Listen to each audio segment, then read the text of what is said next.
Here. Here. Constable. Here. Crosby. Here. Fairchild. Here. LeBlanc, he asked to be excused. LePage, she asked to be excused. Mandeville, she asked to be excused. Roland. Here. Thompson. Here. Jack. Here. Valancourt. And we have a quorum. Okay. The consent agenda is next up, and it includes the approval of the absences. Just add approval of the agenda we have before you, approval of the minutes of July 28th, 2024 meeting. Committees for which there are no reports at this time: advocacy, executive finance, health plan, negotiating, nominating personnel, and property. So can I get a motion to approve the consent agenda? Awesome. I said you. Okay. Did you get those, Brenda? Thank you. Okay, those, all those in favor, please, so signify by saying aye. Aye. Any opposed? Any abstentions? This brings us to our public comment period. Do we have any members of the public that want to make a comment? If not, we'll move on to communications. I don't have anything, oddly enough. Yeah, okay, so now we're into the president's remarks, and it's not gonna be president, it's gonna be vice president today. But there was an interesting thing that happened in the last few days to me that I thought I'd tell you about. Because I assure you it's not something that happens to me very often. But I got an invitation to meet with the Lieutenant Governor of the state of New York, and here in Plattsburgh, and it happened yesterday. And it was just kind of a vague thing. We're going to meet with a small group of people that are involved in nonprofit work, and he wants to talk to you folks. I really didn't have any idea what I was getting myself into. And I drove to Plattsburgh yesterday, and I parked on the street not more than a block from here, and I'm looking for 124. I forget the name of the street now, but let's call it Oak Street just for the heck of it. And I get to this place, and my GPS says you're at it. And I look across the street. There's a 126. There's a 128, but there's no one. And it's all one business, and it's not like a place that would have a conference room or anything like that. And I'm thinking, what the hell is going on? Got out of my car, walked across the street, I walked over there, still looking for the number of the place that I had, as the place where this meeting was going to be. And then I walked around the corner, and I came back, and there was a guy who was informally dressed a little bit like Michael, and he's sitting on a park bench right next to Michael. And he stands up and starts waving at me. He said, "You're here for the meeting?" And I said, "You mean the meeting with the lieutenant governor?" He says, "Yes." And I said, "Yes, that's what's the story? There's no address here." And he comes over, and I asked him several questions, only one of which I remember him answering. And that was the one about, is this, this is the place. And he says, "Yes, the person that's responsible for bringing the key is, we're not able to test it," something like that. And then I started asking questions about the lieutenant governor. And he was just amazingly evasive and vague. And it just struck me as just completely odd. And I finally said to the guy, "Guess what? I'm just going to go over here and sit in my car. You let me know if this thing is going to happen." And then a whole bunch of other people came and gathered in front of this place without an address. And but it's got the name of the business there. It's like Old Soul. And so it's several storefronts. I mean, it's not just one. And so I'm just sitting there in my car watching these people, and they're just kind of milling around talking to each other. And there's an orange cone kind of in the road, but right in front of where this meeting was supposed to be held, without this place without the numbers And this young guy who was, I finally figured out was one of the advanced people for the lieutenant governor, walks over, picks up the orange cone, and this whole crowd starts walking down the street.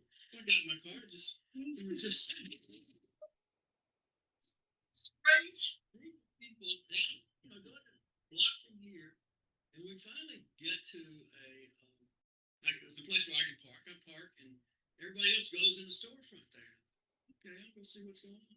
And I got out, and that guy who had said to me, finally, I'm with the state police. And so, on reflection, I'm now thinking, okay, he was part of the advance group, but he wasn't going to tell me that. And he wasn't going to, he was being vague because he was part of security. He didn't want me exactly to know when the lieutenant governor was coming, and he didn't want me to know, very much about any of this stuff. He just wanted to certify me as somebody who was supposed to be there. It just was such a strange thing. And then I went in there with Connie, and finally I whispered to her because I didn't do any preparation at all. I just sort of showed up, and I said, Connie, is this the guy? And this kind of tall black man walked in, and she says, yeah, that's the dude. So there are less than a dozen, I think less than 10 people in this meeting. And he walks in and he speaks to every single one of us, and shakes our hand, gives you a lot of attention, and you could say anything you wanted to him. And I thanked him for helping fill out what's called NISCA, New York State Council for the Arts, and they provide funding for museums. And there was another museum person there, and I'm a trustee of a museum, and so I thanked him for that. And then I had a project that I'm working on that has to do with that museum, and I asked him what he thought of that, and he says, I would encourage you to do that. He was very friendly and very, very attentive to whatever it is that I wanted to say to him. And then finally he sits down, and we're in a coffee shop. He sits down and he says, just gather around here. So there are maybe 8 of us, and we're just sitting in chairs around him. And he starts talking about, what's going on in your organizations and what are you concerned about. And the upshot of it was that he finally said, I said to him, because he talked for a while, and he was a little bit vague, but I said, I think what I interpret what you're saying is that you have been at the maximum in terms of your personal concern about this administration and what they may be doing to America. And he says, yes. He said, that was my reaction on election night. And he said, it's been my reaction since then. And he said, I could not be more concerned than I am. And it was, and part of the conversation had to do with, there was a lady there who's also a black person that runs a thing called the Underground Railroad. See? Jackie Henson. Okay, so she was there, and she started talking about stuff. And so eventually I said to him, you mean talking about Trump? The man's a racist. And he said, absolutely. And so it was just it was a very interesting conversation and a very interesting hour. And that guy, Antonio Delgado, is an extremely impressive person. And then I went home. I said, look at him, see what they have to say about it. But, he's a Colgate graduate, he's a Harvard Law graduate, and he is also a Rhodes Scholar. So, and you could tell he was extremely intelligent and extremely aware. But then I was looking, I'm not on Instagram, any of that stuff. That's social media, but he is. I guess you have to be for a politician. So I looked on there, and he was in Brooklyn, and he was doing the same thing with a small group of people that work for nonprofits. And he had so he's wandering around, the state, talking to people about, I think that shot was really to try to build community, because he is really, really afraid that something bad is happening. We're going to have to the streets and. But he is also going to be running against, That was it. I didn't realize it until I read that which is, that he's running for marathon. He did not appear like a candidate because he didn't get up and make a speech, and he did not have the appropriate Right. sort of Yeah. more formalized advanced team and all that stuff Which that's felt- planning his head. So that was unusual. So yeah, So he had an orange coat. What do you expect? yeah, that was it. But that guy that was so, I mean, he was in great shape. He was chiseled. He did not have a gun because he was dressed like Tim here, and you could tell he wasn't armed, but he was sort of a no nonsense person. He had one of those military haircuts and all that. Sort of a no nonsense person. He's a fan of libraries, and we're hoping he's going to be speaking at the NILA conference. he's talking about the security guy, that last bit, right? Right. Yes. Yes, and he said when I had said to the boards that I'm on that you should genuflect when you pass the state capitol in Albany because New York State treats us so well. I mean, as a they fund us, they take care of us, and they take care of museums and cultural institutions. That's not true in every state. It's not even close. And he says, yeah, we are very, very fortunate to be in New York and to have the past stuff that we've done, work as well as it has. Did Houston Stefanik at all? He did, and he does not like her. And it was almost like he had a visceral reaction on it. It was just like he did not like her, and I can't remember what kind of scathing language he used, but it was very clear that and the crowd that he was with did not like her at all either, and they were quite happy to pat him on the back when he says something nasty about him. I know he's from the area that I'm originally from, or he lives there now, I should say. And he always gets good press down there. Whenever I'm down there and I read the newspapers quite often or see him on TV, he gets pretty good press. People really seem to like him, but I don't know him that well. But I've been impressed. There was one parade that he was in down there. Where's down there? Where's down there? Well, he's from Dutchess County. I'm originally across the river in the Catskill Mountains. Okay. And he comes across as a good family man. He's got 2 young children. When he was in this parade, he was approached by some people who were not nice. And he handled it, I guess, very maturely and very kindly, and I guess, but I wasn't there. I haven't met him or anything. Yeah, he just impressed me enormously because of his. He really gave you the impression that he was there to listen to us.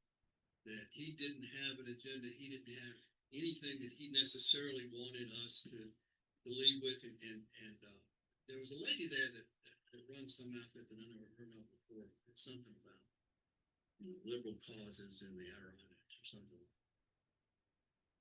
She was going on about how we need to vote stuff, and she was saying there's a lot of energy around opposing this administration, and he was very, very much into we need to find a way to harness that energy and work together to make sure we make it through this period.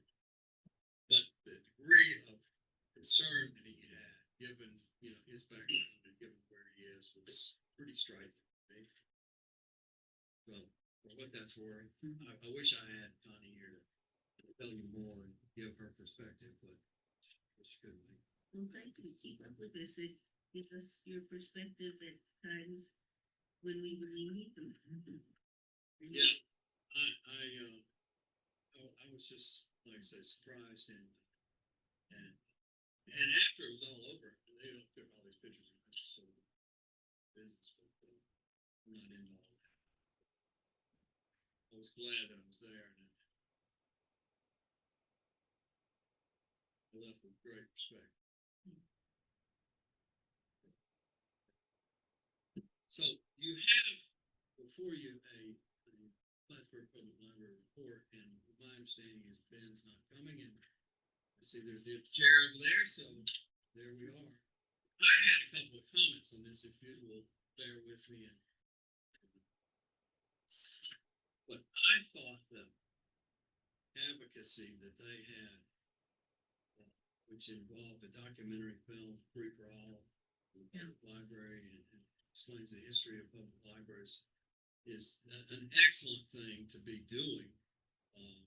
I guess with their public, and then he went on to talk about the reconstitution of SEPTA, and they're having a meeting on September 26th. Which he called a hybrid meeting, and I'm not sure exactly what he meant by that. I was gonna ask what that meant. I mean, he's simply saying it's an in-person, but it'll also be Zoom. Okay, all right, good enough. Mhm. So he says at least 12, and in the margin I wrote yes with a big exclamation. Because that's something that obviously we've been widely interested in, and it looks like it's happening, folks. The other thing that I thought was commendable, and if Ben was here, I would personally thank him for it, is he's working, I think, with Anja on trying to get social service people into the library on the hours that people are not working, at weekends and in the evenings. I think they're open some evenings, maybe. But I think that's also a wonderful public service. If you're trying to if you need something, you're trying to access it through social services, you get run around and you get a lot of, you just need a guide, and that looks like PPL is doing that, and I think it's wonderful. Now, it's probably the only place in our whole group that places is big enough to need something like that. Maybe Malone does. I just think it's great they're doing it. It's very commendable for a library. Our hope is that they would be a pilot program, and then we could hopefully spread to other libraries in the area. And when we met with this intern, she said she'd be willing to table at some other locations within the system too. So even this one internship will, benefit other libraries as well. So very excited. Yeah. Would it be open specifically for that, that gathering, or would it be, the library would be open and they would be gathering there? So she would have an office. They kind of identified a couple locations, and once they meet, she'll pick it. Input on that, and she would just have certain office hours during the time that the library is open. Oh, I see, office hours. It's not like they're gonna be having a table in the middle of the library reading room and. No, but they could at times. Some of it might be tabling, or maybe she puts up boxes that they're still working on fine tuning what it will all look like. But it definitely have those office hours as well, that people know that she's there at a certain time. They'll advertise that, and if they need assistance, they'll be able to go to her. And even if they have been in crisis and she just happens to be there, or And having the office gives them that privacy of not being. right, exactly. It's gonna be very important in these discussions. Is it gonna be upstairs or is the office gonna be on the third floor? The one that I think he was kind of leaning toward was on the first floor, so that's what they end up working out to be on the first floor. But hasn't been finalized yet. It's great. Yeah. What is CLSA who has increased their funding? Central Library Service Aid. It used to be Central Book Aid and Central Library Development Aid, but New York State. Oh, it's a New York State funding? Central Library Service Aid. Explain that mechanism to all of us. One mechanism, Central Library Book Aid. okay, what it is, at one time, the Central Book Aid was only for adult nonfiction. That's all it could purchase was adult nonfiction resources, whether it's audiobooks, DVDs, and books. And now the powers that be down in Albany have opened it up so they can buy juvie, they can buy young adult. So it's wider because a lot of times Plattsburgh felt that there was just just so much adult nonfiction that they could buy, and, you know, really, where else would they use the money? But they also use it for ebooks, e-audio books. They, they're supposed to be open a certain number of hours, and the number of hours that they're open over is paid through, you know, this grant. So they basically, give each year a budget to CEFLS for your review and your sign off. And then, when they get the money, and we do not outlay any of the funds until the money is received, and as of yet, we have not received any of those funds for that, funding stream as of yet. But So they're still working off last year's money. but those materials are completely at Ben and his staff's discretion. They figure out what they think they need, and then it's available to everybody in the system through the interlibrary loans, right? And we pay the bills, so they're basically our assets, and, you know, and we also have to insure them. So, All right, the next item is SEPTA report, and obviously there's no report this time, except director's report, Steve. Okay, I have a couple of things that an update from what I have, in the written report. I have begun my library visits. I've done 17 so far. I have 9 more scheduled for this week, and 4 that are unscheduled as yet. It's been great to meet some new directors. We have Christine in Champlain, Ian in Willsboro, Liz in King Valley, Baz in Lake Placid, and Stacy in Peru. These are all new directors within the last 6 months. And they're a good group. They're very interested. Well, I guess to me, they're all on the younger side. they bring some fresh blood into the system. I was really impressed with them. Why do you think you had so many in one fell swoop like that? Mostly it was retirements. There's just a generation here that's reached that retirement age, and we're replacing them. I was counting, and I've forgotten what the final number was. I think there's only 7 directors who were here when I started. We've had 23 of them turn over in that 7 years. And speaking of turning over, Weed Library has hired Ann Paulson to be their new library director. Ann is our director at Rouse's Point. So Rouse's Point is going to be looking for a new director.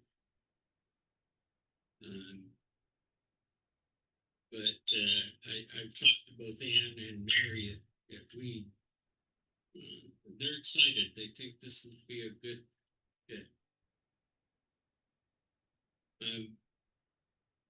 One other item from our libraries, Moore's Library. I got notified this weekend, actually, it was on Saturday, that we had nominated them for the Velma K. Moore Award, which is an award given by the Trustee Association. It was for their board of trustees for volunteers. That's who's eligible, people who volunteer to work in library world. We nominated the board, and I was notified Saturday that they won the award. Oh, nice. Congratulations. It comes with a nice plaque and $1,500. So we hadn't advertised that we had submitted that nomination, so I'm sure it came as a complete surprise to them. Who gives the award? It's the Trustees Association of Nyla. Okay. Is that Fillmore or Wilmore? Vilma, Vilma. Velma K. Moore Award. And just as an example of what is happening in Moores, they compared their January through July patron count, how many people came into the library. In 2021, it was 672. This year, it was 4,458. In yours? Well, 2021, we were still post-COVID too. Yeah. But that's. It's increased each year. Nice. They're a brand new library too, right? They moved out of that little building into a new build. Yeah, they had just, they built that new building, it was dedicated, that was one of the first celebrations I attended after I was hired, was their dedication of the new building. But it's pretty much the same people on that board as are on the board now. They've stuck with it, and they really, for a library their size, they have put themselves on the map. Was that people or visits? The 4,000. Well, that's visits. So yeah, if you go in every day, you get counted once each day. The survey. We had asked that they complete the survey by the 22nd, which was Friday. 21 completed the survey by then, so we have 21 out of 30. We will continue to encourage the other 9 to fill out their surveys so that we can have as complete information as possible. Next month, I will have an analysis and a complete rundown of those answers and things for you.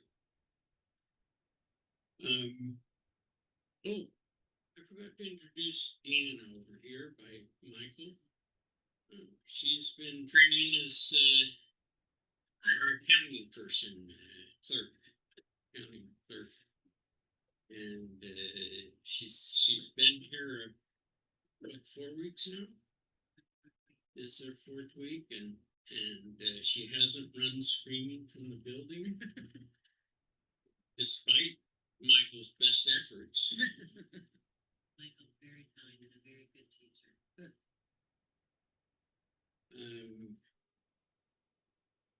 Finally, I just draw your attention to the sexual harassment training. We've had a couple of people who have already taken it at another place of employment. They've turned in their certificates. That's fine. If you do that, please just give us a certificate. If you want to join us on the 16th of September, we'll have things set up in here for our employees and any board members that want to attend. Plus, we've invited the larger CEF family, our member libraries and their trustees. They're joined by Zoom.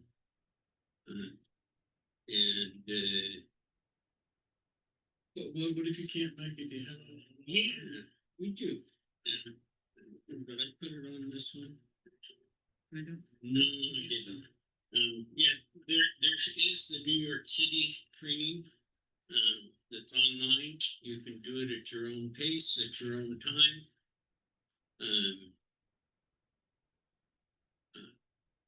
I took it just to make sure it was still there. And it is. No, I took it last year, it's fine. Yeah. Just do it at home, go on to the next day. I will send out that link tomorrow. Yeah, I can remember. It's a long time. I think you said no. I've been retired over 20 years, so it was a long time. But I can remember starting at TIA in New York, and we had this same training. This must have been maybe 35, 40 years ago. And then all this Me Too stuff happened. And a lot of people said, well, I'm not sure you could ever get this type of stuff done in and around Congress. And I said to myself, well, they basically said at TIA, look, these are the new rules. You know, if we see you dressing that woman out, you're out of here. That's the end of it. And that was the law was laid down by the senior management of that company. And I had one work for me for 10 years. And I asked her after she retired, now I'd been retired for a while, and I asked her, I said, did you ever feel uncomfortable around a man that you were working with? And now she was there at least 30, I did 27, she did 35, I think. And she said, never. No incident of that in my 30 years. So it can be done. It just has to be strictly enforced. That's what New York says, that's why it's required for all employees and employers. Yeah, so. Well, it would be nice to think that it doesn't happen in New York. And we will have, I know cases of even when the trainings existed of harassment, so. People don't always know something. I will reiterate what I wrote in my report, that this meeting is required, but it does not count towards your 2 hours of continuing education. It has to be other.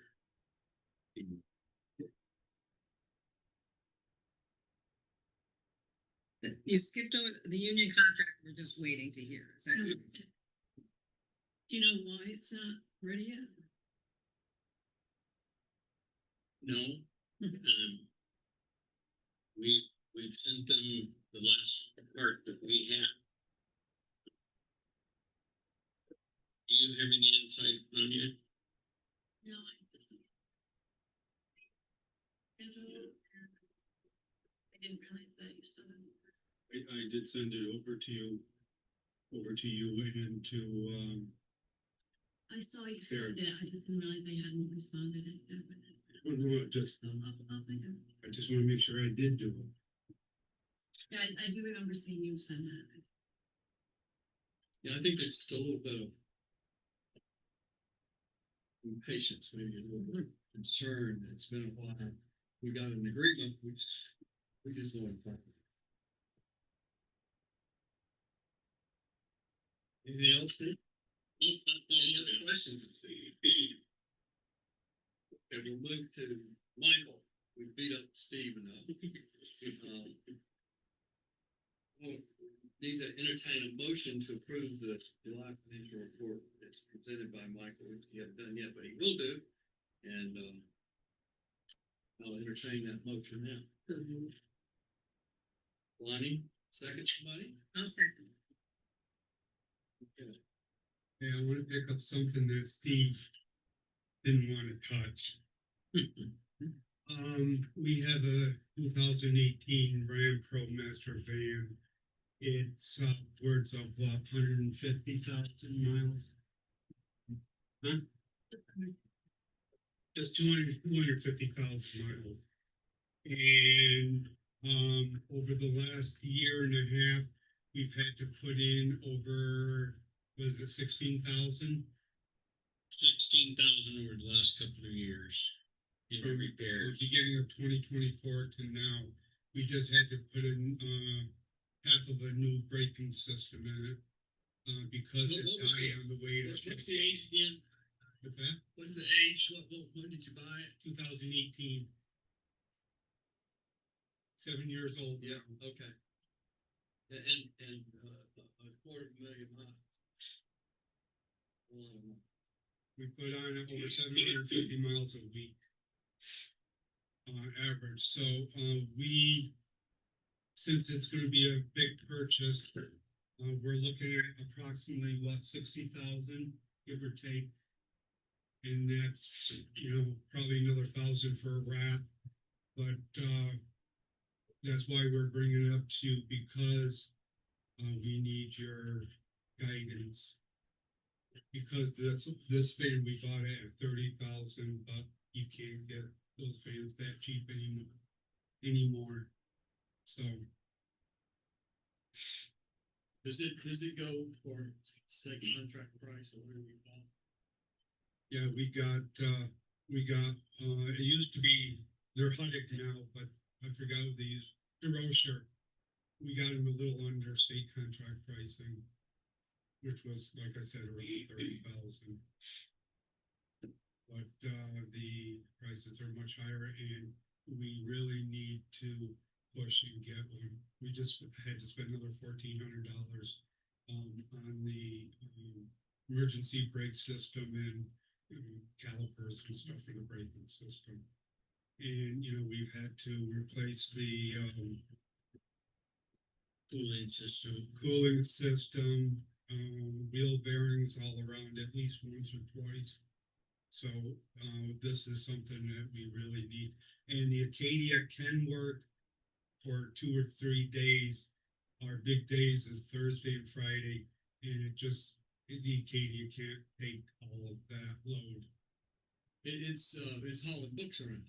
Yes, all in books and all of the resources that we do bring around. We bring around what instruments, our library of things we share with Legos, so we need to really look at getting a new vehicle.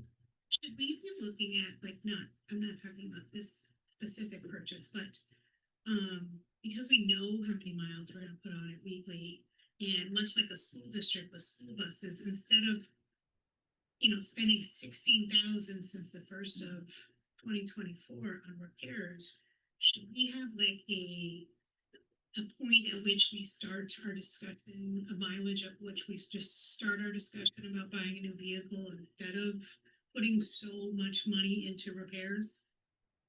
Like when we purchase another one, is that something we should consider? I'm not a car person, so I'm just asking. Yeah, do it 5 years and say, a replacement plan. Right. So we can save our money. Right. Maybe it's a good research project. Because we, see, what we were planning on doing is the money that we received from the IRS was gonna be enough money over the amount of the, construction project where we would have that 60,000 right there for a new vehicle. And since we didn't get all of the money we were supposed to, We're looking. we have approximately, I think, 17,000, at least 17,000 ready for a new vehicle. So we do have a third of it, in Like the we should reserve. also mention then, we were going to replace it earlier than this, but then the Equinox started going in Yes. constantly. And we do rely on that as our backup vehicle, not only if there are snow days, we have to double up. If there are holidays, we have to double up. If the van does have to go in service, I'm working with only Tuesdays to schedule it, and that's the only day that we're not out on the road. So the Equinox we were using as a backup, as the Acadia is being used now. So that was in the plan, and that was, Michael and Steve, help me, was it 23? It was a 23 model. And we bought it, We bought it right about this time of year. year. So at that point, we were actually planning on replacing the van, and then that kind of happened and threw us off. So absolutely, we normally wouldn't wait until the bills start racking up, but when you have the two vehicles, it was just a timing issue. Unfortunately, Funding. had a chance to build up. We're looking at different ways of funding. Put a down payment and see what the payments are, see what the interest rate's gonna be, for a 3 or 5 year plan. We gotta look at different ways because we don't have the 60,000 just to throw at it right now. Because of the amount of the purchase, the board has to approve it. And we're seeking permission to go out and find bids for you to consider. And as Michael mentioned, forms of paying for it. What plan might be best to do that? You know, you always do better in the place he has. You know, to say, place the band who, when they live in the morning. That's unfair. You know, we'll pay back. I mean, I'm sure you can find it, but the interest rates are not great right now. And, but interest rates are kind of where they are. You know, I don't see them coming down significantly in the next year. That's just me talking about it. I do need a little bit of financial. But I can see why you don't, you know, try to start up, you know, two projects. One is to find out, you know, how you can finance it and what it's gonna cost and, you know, bring all that to the board. And the other one is looking into Hope's question of, you know, is there a rule of thumb? Our people or the band people say, you know, you shouldn't be, if it's used to haul around books, you know, there ought to be a, you know, 3-year replacement cycle or something like that. And you know, none of us are, you know, that deep into the car, but you can start a research project, try to find out if there are people like that. You know, something about Well, I know at the Minor Institute, they have some sort of system in place where they replace their vans and trucks after a certain amount of use. and I have quite a They have few. a pretty large fleet, yeah, so I could certainly find out from them kind of what their kind of rule of thumb is, or if they can, where they do this, and if they have some advice. If you would communicate with Michael about it. Yeah, I can do that. Thank you, Alan, I Yeah. appreciate it. And are we looking before the snow flies, which could be what, 3 weeks? But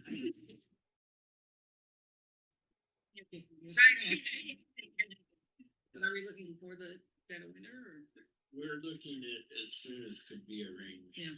So we are hoping. Well, you know, like I say, I would encourage you to, you know, go ahead and move the project forward. Yeah. I think it's a total loser to go through another winter with it. It's just gonna cost us money. Do you usually sell the old one or Yep. trade it in? So Because you don't get any tax advantage, right, for trading it in, that's correct. because you're nonprofit. And basically, like our Equinox, we sold it for what? A little more than what we were gonna get for a trade-in value.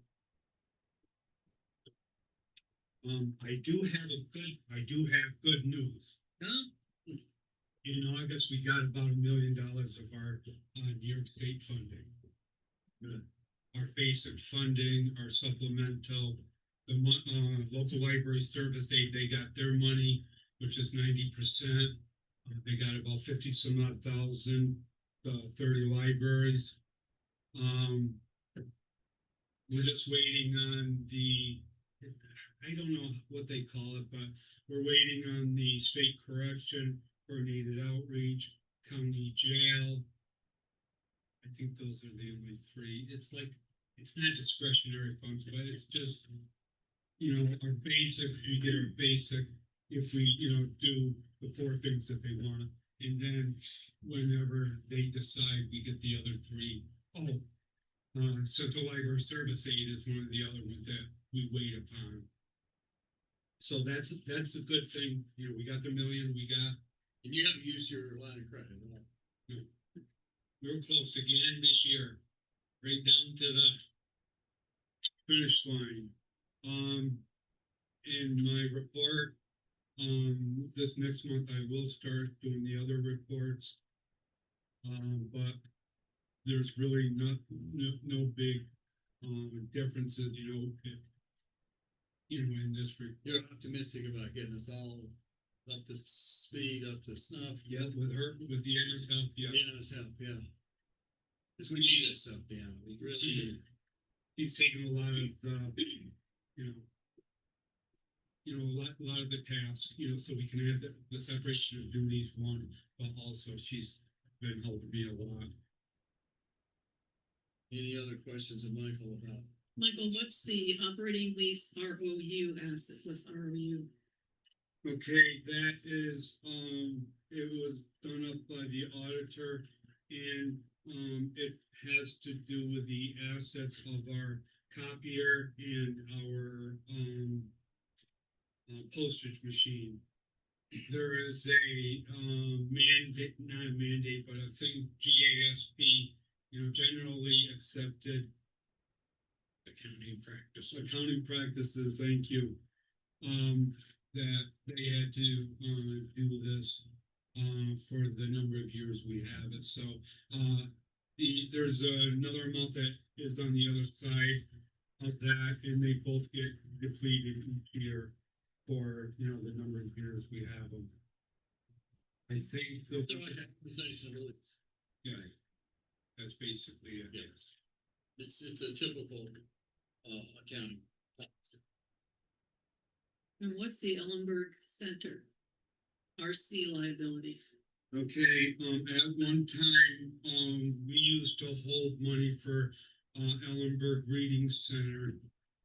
Because we used to bill their town $500 and it would help with their, them purchasing items.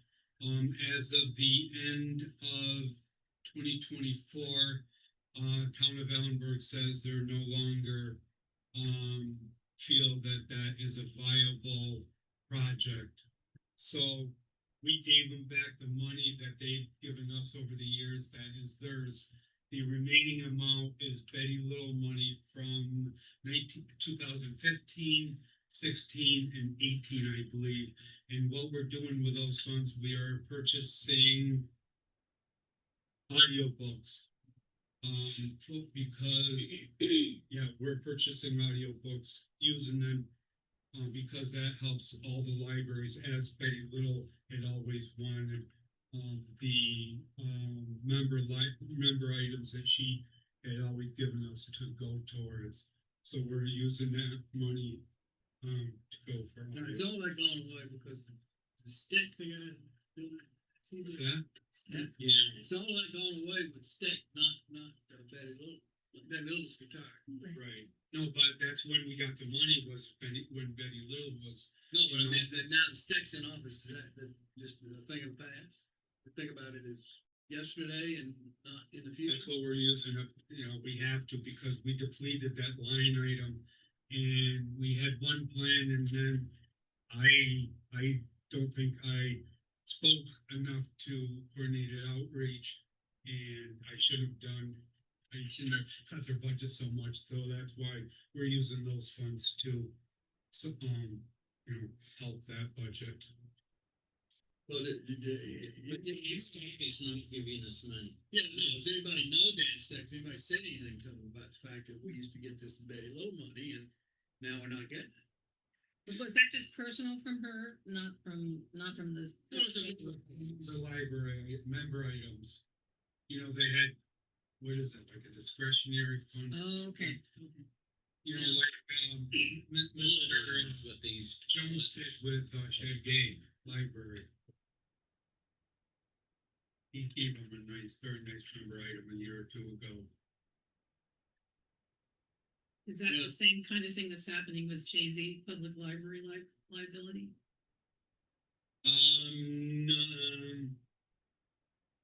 I just wondered. That usually we get money from, there's a Grayson Foundation, a couple foundations that, give money to us because we're the 501c3, and then we turn it around and give it to Shay-Z. So it's basically an in and out. Thank you. Quite well. Any other questions of Mike? Okay, ask you to approve the financial reports as given and as discussed. Those that are in favor say aye. Aye. Any opposed? Any abstentions? Okay, very good. Committee reports. Anybody volunteers for a committee report? No? Okay, unfinished business, this is the stuff we have to talk about, folks. And I cheated a little bit, and I Gail about this library visits, and she has an opinion, are you interested? Sure. All right, here is our esteemed president's opinion. She thinks the range is 2 to 4. 4 is almost too many visits. 2 is almost too few. That kind of puts you right in that 3 area. Unless my math is right. So,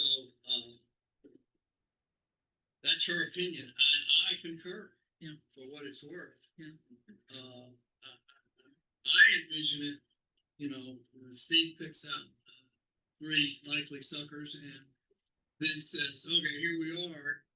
Let's try to see if we can't get a handful of trustees, which I think is more than 2, maybe as many as.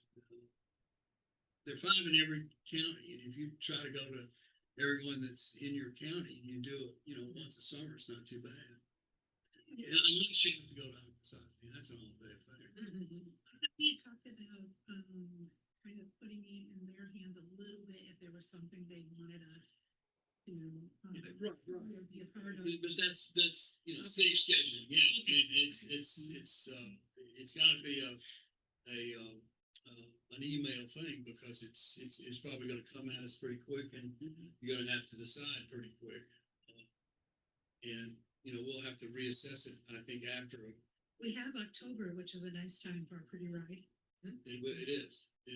Can we get going on that, Steve? Yep. I'll find somebody some poor sucker to do it. Yeah. What the hell, expectations are, they don't have to feed us or provide us with, expectations are to go there and have. We need to decide when we're doing a meeting, correct? This is gonna be. Exactly. Yeah, it's a little bit like that Delgado thing. You go there and you say, I'm just listening. Yeah. You know, talk to me. Tell me what has been going on here, what you would like for us to know. All right, if that's nothing, then thank you very much. It was nice to see your library. Yeah. I'm getting back to my car going home. So, do we have to make a motion or put something down in writing for this? I don't think so. I think, you know, if you can summarize it in the minutes, as we want to try to hit 3, and, you know, 1 per county would be nice. And Are we looking at 3 before the end of this year or? yes. Oh, That's what we all heard. So let's get going with this thing. I don't think we can do it. Maybe 1 in the Push. fall and then 2 in the spring, maybe 1 before the end of the year and 2. That's fine with me. You want to write that down, Brenda? Write that down. That's fine. With me. Who's me? We're all me. I'm me. Yeah, if you're not going to speak up for your dissenting opinions, they get quiet. So, I'm thinking more of the fall one. Are we going to try to get people to go to these visits who supposedly don't know the library? I mean, it would be kind of silly for me to go visit Plattsburgh. I mean, it wouldn't be ridiculous. But yeah. My own feelings would just strike Plattsburgh on the list. They don't need a visit. No, that's not what I meant. I happen to live right here, and it's the one I know the best. So if you're trying to get people to go from far away, then in the fall it could be a little bit problematical, because you have to drive far away, and you know you'll probably be driving all by yourself and everything. That was my question of the fall. Is, you know, who are we going to try to get to visit the libraries? And I assume we would like to get trustees who don't know that area and who don't know the library. I wouldn't have assumed that. Oh, you would. I would have thought, I mean, People in that county. In that county or whoever wants to go, you know what I mean? It wouldn't exclude anybody. Yeah, no, if you haven't, for instance, been to Arkansas, then you should go, because it's fascinating. It's very interesting. But you might as well get it in your head. It's going to take all your day. Otherwise, forget it. I mean, if you live in central Essex County, it takes all. You live further down in Essex County. It really literally is every bit that, if you get there and spend an hour and get back home. Right, if you knew 4 or 5 others were going, then you wouldn't have to, you know, that were closer, you wouldn't have to obligate yourself if you did Right. to do that for us. I have visited a lot of libraries. I've visited a lot of libraries in Clinton County as well. I've been Malone and Akwesasne way out west, and the rest of them. Wild West. Well, you know, I'm going to take that back. I've done Santa Clara in Essex, or It's in Franklin, but it covers the school district of Essex and Franklin. so I've done that one, and I've done Tupper Lake. What else is in? Chattagay. No, I think I've done Chattagay. Which is the one we went to, the I think it is. water. That bunch of windmills up that way? Yes. I've done Chattagay. Chattagay has a tree in the middle of their library. I don't remember that. An actual real tree. All right, let's move on to Okay. so we'll be hearing. Yeah, and does that, But you just have to wait for communicate with meetings? us on email, and we'll say either yes, we're coming, or no, we're not. Yeah. Mentioned too that I paid a sort of informal visit to the Shazy Public Library. When they did their open house. Oh, yeah, that was really It was really great. Yes, it was really nice, yeah, so, like, everybody was there, like, I kept running into people that I knew, it was great, just to see everybody out there. Kids and adults, Well, they were happy to see you too. they had the Pac-Man machine going, and hot dog, so, yeah, it was really fun. Good. Like this recruitment flyer, and also I cheat on this one too, and I asked Gail what she wanted to do. She said, well, let's send it out now and to all the library directors, and also put it on a website. So are there dissenting opinions in this room from what the esteemed Galen would do? No?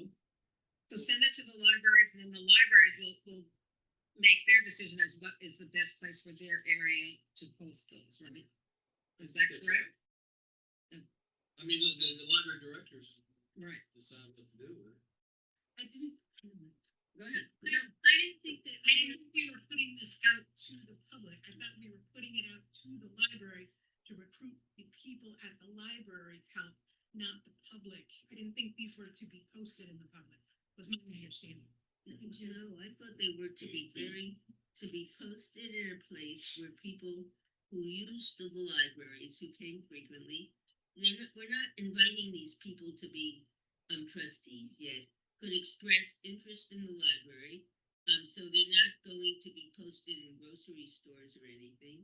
They would go somewhere in the library where people who frequent the library can see them and say, hey, maybe I'm interested, maybe I should inquire, send an email, and you might not, will somehow answer it in a way that will perhaps get a little more information about them, but we tell them that this is for the future, because we're not looking for somebody, a specific person right now. The whole idea was to open it up, to let more people know that libraries might be able to use their service. And then there was going to be the separate letter to library directors that Bridget worked on that asked them to also think about people they would want to recommend. So I thought there were two things. Maybe we should clarify. Otherwise, there's no point. The library director doesn't need a poster. The poster is something that people see when they're not talking to you. That's a good point. The flyer is written as looking at the public. Yeah.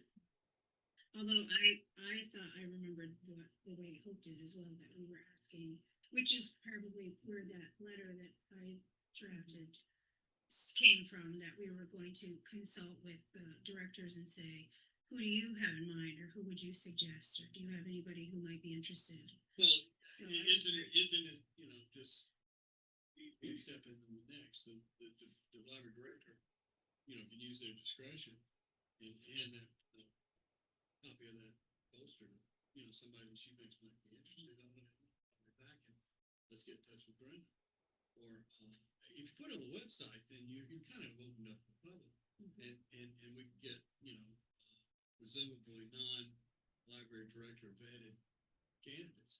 I mean, I thought it was pretty clear that if we're just looking for candidates, we're not looking to say, we're gonna put you on the board. But let's say, for instance, somebody came across our transom that had, you know, a lot of knowledge and experience in politics and knew this didn't stick, you know, we'd jump right on them, wouldn't we? I don't think we should put it on the website, cause that's too much random browsing. I think it should be, but it certainly should be posted in libraries or whatever, however they're set up. So people who hang around libraries, who might not think they have any status at all, can see them. I remember going to one of the, you know, trustees trainings where they were talking about trying to get a greater variety of people interested in being on the board, more diversity or whatever in the community. And somebody who goes to the library a lot, but might never see the director.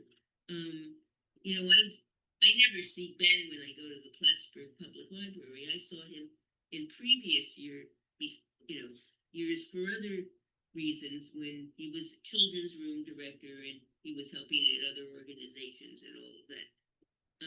So people could be hanging out around libraries and doing things and involved in other community agencies and never even talk to the director unless it's a very small library and might be interested in the poster.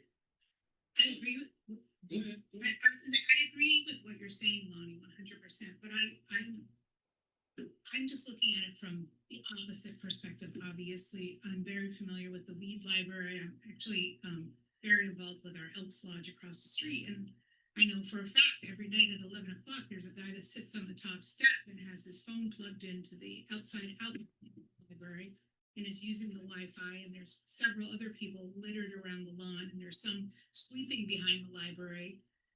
And I don't know that it's our best resource. Okay, but again, Are those, I'm just going to express interest. yeah, you're not making a commitment. I'm just saying, then you've got to have somebody who's going to filter all of these. For a suggestion, Really likely. my thing about the flyer as we have it, which I think is great. I think it's better than like the letter thing. But if we want, I didn't do the flyer, Brenda did.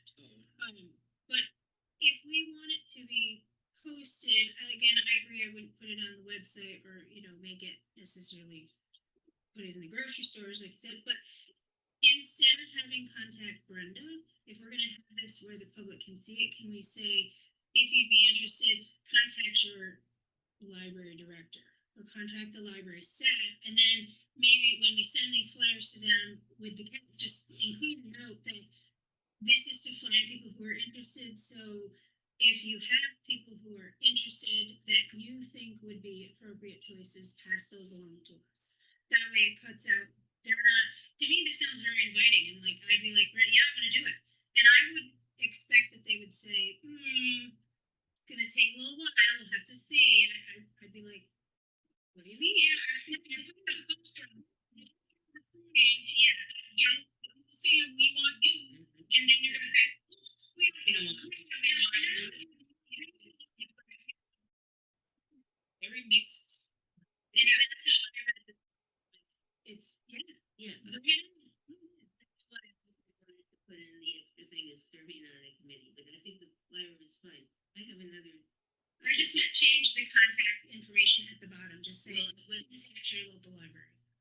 Okay, we can say that, and then if anybody's just cut, they don't even have to be the librarian, they can Absolutely. just drop your name off at your library. The board training that I went to where they recommended this, not this particular mechanism, but trying to get diversity on the board, it was, I think, a city-like library, and the person who was one of the presenters was talking about how, you know, he had been using the library absolutely regularly. I remember was in high school and college every day, was a minority and had a lot of familiarity with the library, and then through other community organizations realized that he might have some useful experience.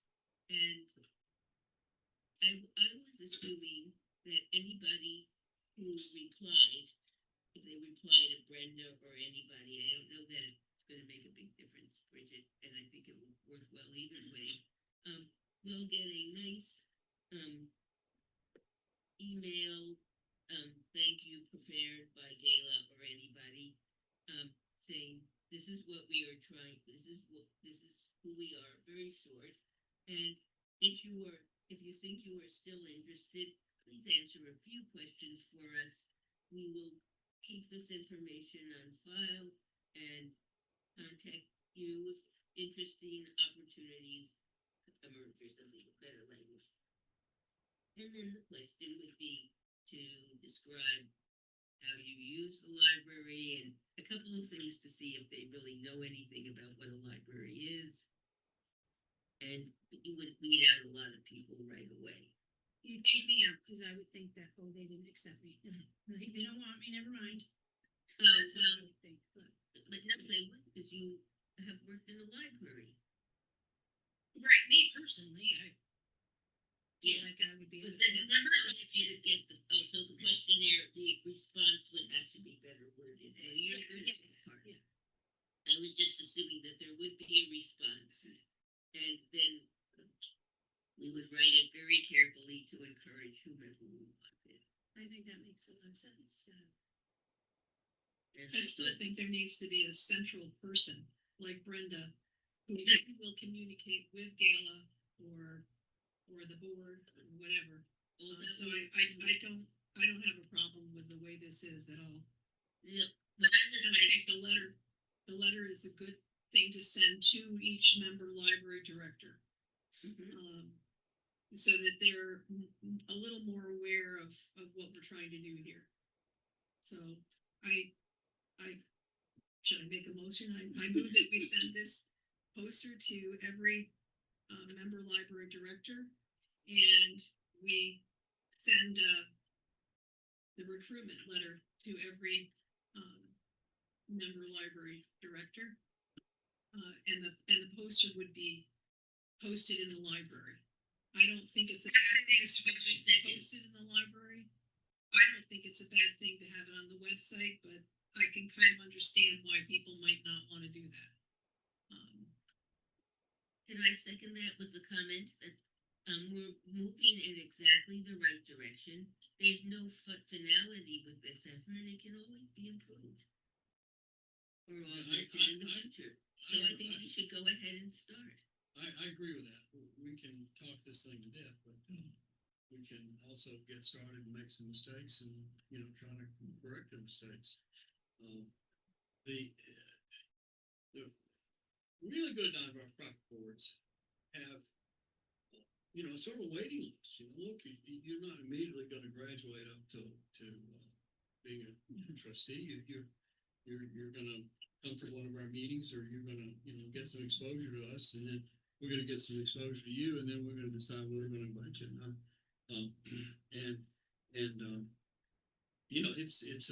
It's a targeted thing. Where these people are buzzing around saying they have an interest, and hopefully we'll have enough interest now with library directors helping us, because they know who are really key people in their catchment area that use the library and that are very interested in the library's health. Some of these libraries have friends groups, so they can pick the president of the friends group and say, would you like to help see here? And when they find out they have to submit a resume, that may cancel out the few people who really aren't that serious. No, but you can put together. You can put together my resume. If you ask me for my resume, it's all nonprofit work. It doesn't have anything to do with 23 years ago when I was working. I don't even put that on there. No, but she's just saying that somebody who's not serious about serving. They on might board, get that that could be a little bit of a deterrent. for- Well, that's fine. They're not willing to go through the effort if you don't want it. Most of us got on boards that we've been on, except for this one, because CEFLS doesn't have a volunteering opportunity, a volunteers group. Starting out as volunteers in an organization and talking to people and then being invited to come to board meetings and watch them and participate in various fundraisers and then getting invited. So at least this might even provide a couple volunteers for the local libraries if they need them. Can I say couple things? One, I think there needs to be a direct contact, but I don't think it ought to be Brenda Mooney or B Mooney. We can create whatever address we want. And if we create one that's Board of Trustees at cefls.org, then it's more generic. that Oh, they that's a can good send it idea. to. And so that would be one of my suggestions. The other comes from my visits. I had at least two libraries ask me how they can recruit board members for themselves. And I'm wondering if this could be adapted. It could be easily adapted for. What do you mean for their group? For them. Group for. It's not copyrighted. They can use it or use any part of it. Or even like, you're saying people who come forward, if we don't need them, they may be able to utilize them right there at that library. That's good. We could just ask, if they volunteered for us, to us, we could ask the libraries if we would like them to have the names of the volunteers and then they can contact them on their own. There's no secrecy in it. The concern about someone feeling rejected, though, I think this says wants you to join our board. I don't know how else you would say it, but to let them know, but it might not be now. That's the thing. It might not be like, oh, yeah, I want to do that, but no, what we're looking for now is candidate. You know what I mean? Rather than someone who said, oh, I applied, and then they said no. I think at that time, that's when we were really lucky. Even so, we want that. Yeah. Even if we were low, there might be some candidates that we might say, not now, or let them feel them out. Let's use the word Be the candidates. response instead that of we board grab. members, instead of board member candidates and Yeah, I like and that. let them know it's not now. Oh, yeah, I mean, people apply for every kind of job when they're totally unqualified. And that's not, But we have a president.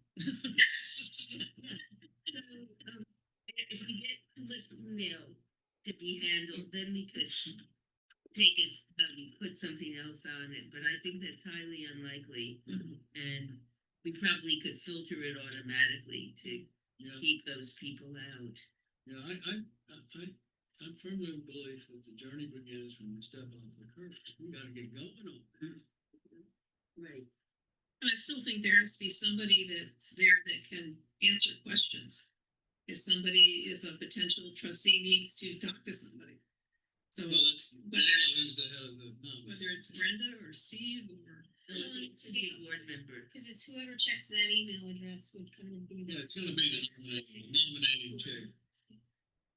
I mean, that thing is just a repository, Right. and that's gotta be Mhm. dumped to Gail every now and then. But if we have the Once address, like that. we can change how we handle what comes to the address. So I think the main thing is just to get some response, start getting See what responses. kind of responses you get. Yeah, Want to leave it, so do you guys want to leave it as is for now and then see how it works out? Or do you want to put another email address on there in addition? We should put an email address. And then assigning someone to make sure they check that mailbox. That's gotta be Brenda. We're gonna assign Brenda. thank you. Be set to forward to somebody else. That's right. And we can change that. Right. but just So they don't get me on Facebook and say, oh, please, I was doing that. Yeah. The board responsibility. And Brenda was basically going to be as helpful as possible and do whatever we decided we needed. So if we put in the new address, then we still have maximum flexibility and we can get started. I like So that. Brenda, I got a question for you. Sorry. Have we masticated this thing enough to? Once you change the candidates, and then we're gonna do the board of trustees, the email, and I'm gonna take out the telephone number too. Which is to me any old way. All right, You're taking out the phone number? I think so, yeah, and we're just gonna do, correct, is that? that's correct. Okay. That's correct. So, we're gonna move on to new business. I did make a motion, so, or And I seconded it. Is it acceptable? Okay, It's all not right, like let's, it's but the with way we've left it, does that, do we need? contradict your motion, or are you comfortable with that and, Oh, I'm fine. vote on it? You're comfortable, okay, so Yeah. those in favor say aye, aye. I'm not. Whatever it is. Any people want to vote against it, say nay. No nays, we'll say that's a pass. No names, no names. Let's move on to new business, disposal of surplus property policy review. Would our esteemed director like to take us through this, and explain why we have to do this? This originally came to light when Ben and Sarah next door asked if there was something specific that they needed to do to get rid of CSLA books, because they essentially belong to us. And Us being the board. well, us being CEFLS. CFLF, Yeah. okay. No, And we discovered we didn't have a policy that would discuss that, and so that was the impetus for this. I went online and found a sister system that had a policy, plagiarized it, changed a few names to protect the innocent, and this is what we came up with.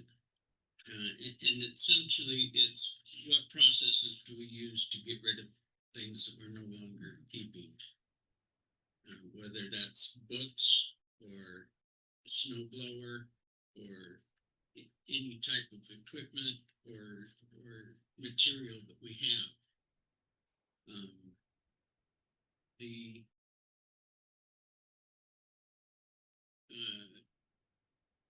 The amount that you see there about fair market value of $1,000, that's neither here nor there. You can change that to whatever you like.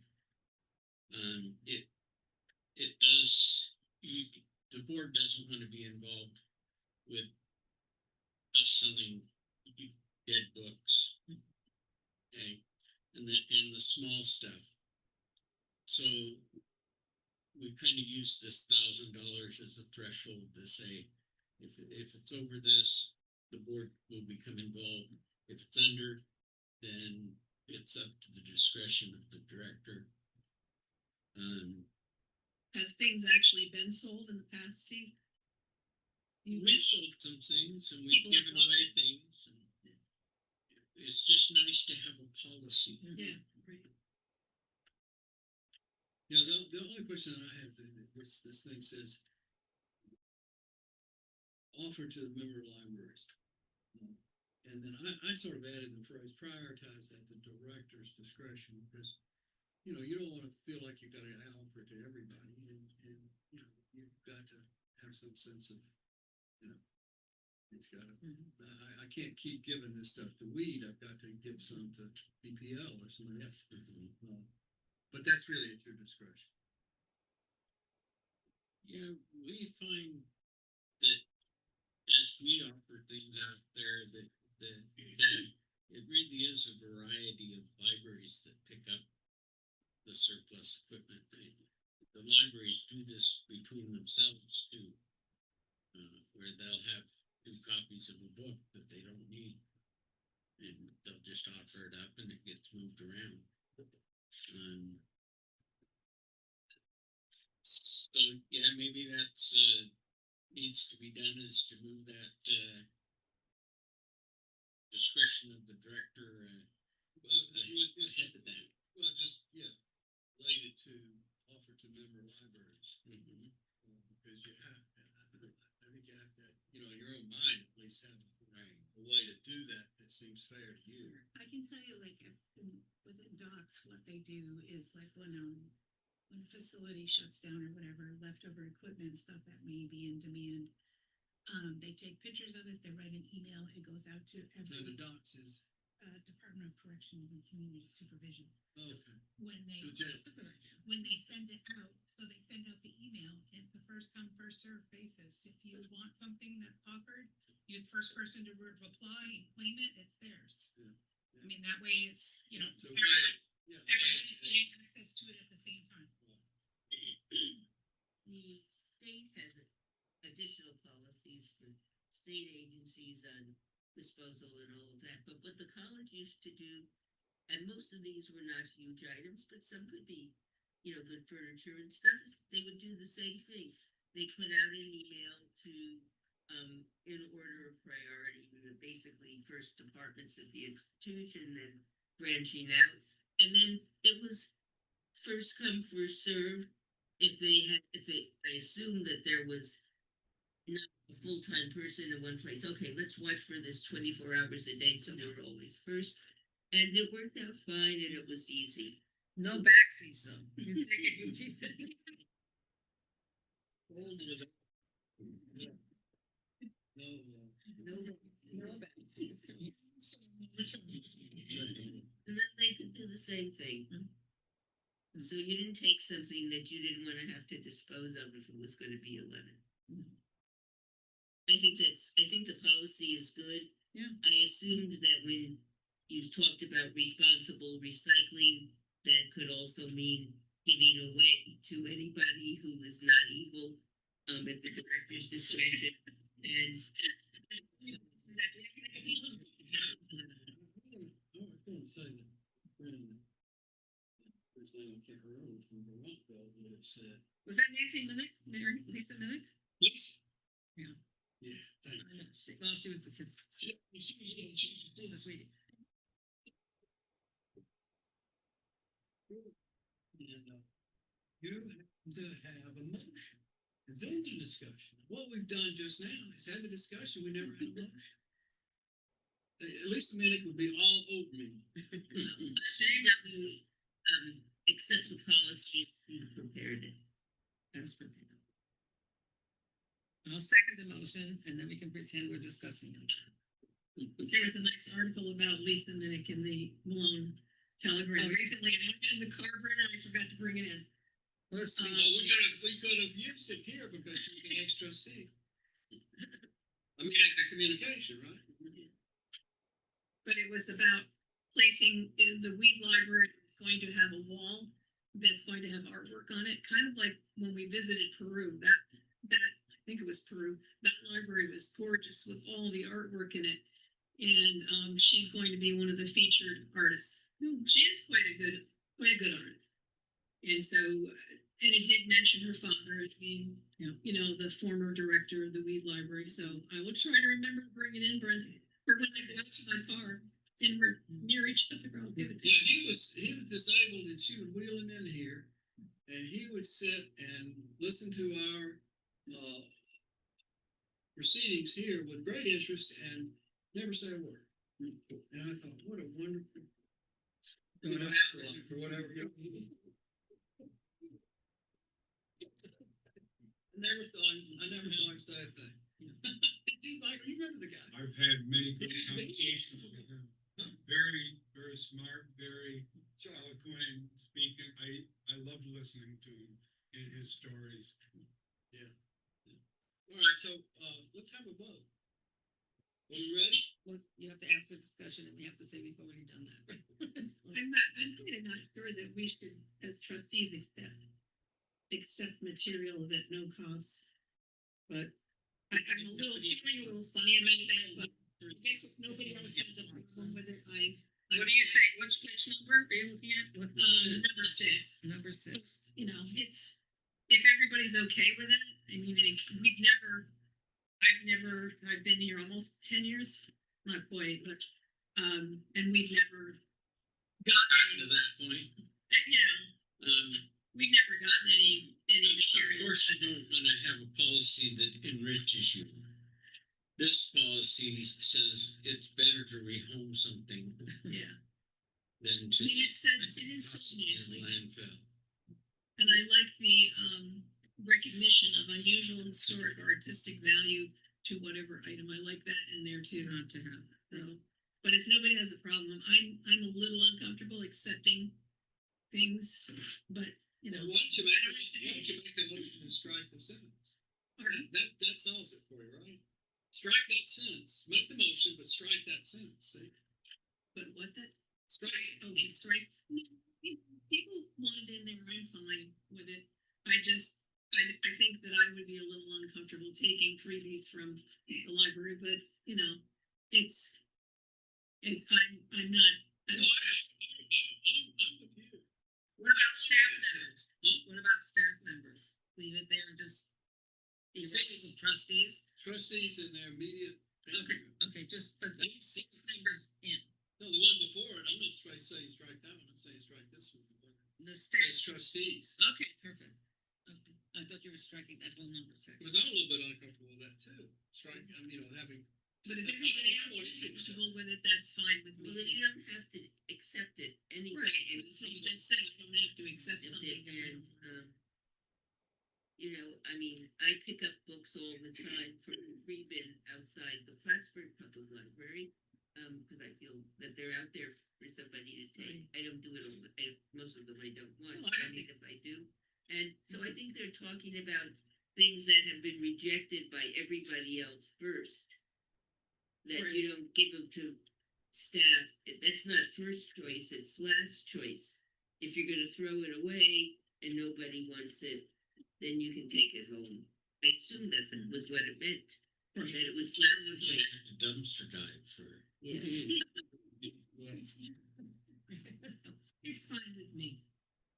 Those in favor of, this policy as written, including the dumpster diving, so signify by saying aye. Aye. Any opposed? No opposed.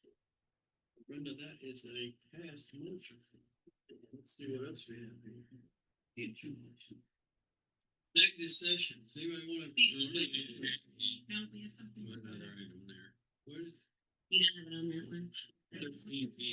Right, it's the amended, Corrections Library Budget Review Discuss. That was not on my original, that must be a late. Right. Email last week. The things after the first one. You probably got my packet and I probably got yours. Yeah. I'll bet you everything in my wallet that I didn't look at it after. Anthony, I looked at it, but I didn't.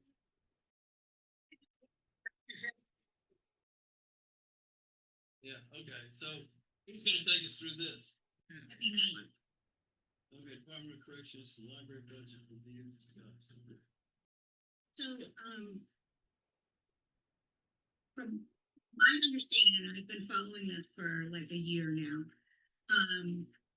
DOTS is awarded a certain amount of state aid that is given to the library system, CEFLS system, as it is around the state, to all the systems that have a Department of Corrections facility within it. The one that we are involved with has had a lot of issues with some of the policies here at CEFLS. And I'll just start from the beginning. One of those is that out of all the library systems in the state, CEFLS takes the largest percentage of the state aid and holds onto it instead of distributing it to the facilities within that system. And so, in their meetings, they have been discussing this and trying to figure out how to remedy this, because, for example, Mid-Hudson is the, library system with the greatest amount of population in Dux, and they actually get less money than the facilities here in Clinton, Essex Franklin Library System. They are getting 95,800. We're getting 95,800 this year.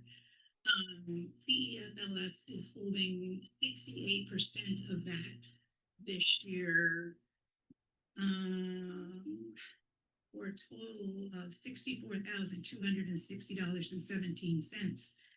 And CEFLS says that is for salaries and benefits, which to me as a trustee is confusing and has been confusing for me since I originally heard this. I read more about it and looked at some of the reports and stuff. I don't really understand. Well, there's a lot I don't understand, but the first and foremost thing is why we're using state aid for dogs to pay salaries and benefits here at CEFLS. I've looked at some of, there are some systems within the state that actually give all the money to the actual facilities.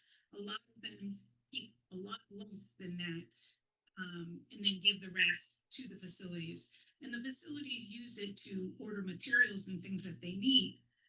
Another problem has been that when CEFLS uses the docs money to order materials for the facilities, unlike the rest of the systems in the state, they also make those materials available to everybody else they serve in the state, which does not happen with other systems. If they're using the docs money, it should be the docs material.